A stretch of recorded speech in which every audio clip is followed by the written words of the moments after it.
The door closed behind us. The doctor adjusted his glasses, glanced at the file again, then looked directly at me. "It's impossible," he said emphatically. I swallowed. "I'm sorry," he continued, turning slightly so Ophelia could hear every word. "But what you have is a zoospermia." The word landed heavily in the room. He didn't stop there. He repeated it, slowly, clinically, making sure there was no room for misunderstanding. "No sperm, none in the ejaculate." I could feel Ophelia's hand tighten around mine. "For men with azoospermia," he added, "natural conception is not possible. Medically speaking, you are sterile." The room shrank. The walls felt closer, the air thicker. I must have looked terrible. My reflection flickered briefly in the glass cabinet. Hollow-eyed, rigid, exposed. A man unraveling in a small GP office with nowhere to hide. Then the doctor leaned back in his chair and said the thing that shattered what little was left of my denial. "Given this diagnosis," he said carefully, "I believe you should consider legal action." I looked up. "Legal action?" Ophelia asked, her voice steady but dangerous.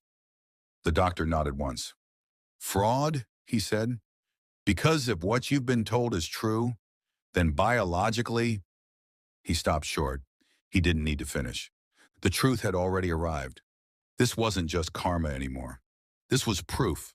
This was exposure. This was the past standing up in a white coat and calling my name. I sat there in the doctor's waiting area of the community GP center. The chairs were plastic, blue, and slightly sticky, like they'd absorbed years of nervous energy and never let it go. My wife, Ophelia, sat beside me. She shouldn't have been there. Not after what I'd done. Not after the confession. Not after the infidelity. Yet she was. Her presence wasn't forgiveness. It was something heavier. A choice to witness. A decision to stand in the wreckage without pretending it wasn't wreckage.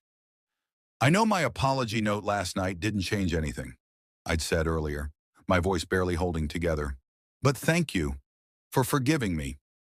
She hadn't said much in response, just nodded once slowly.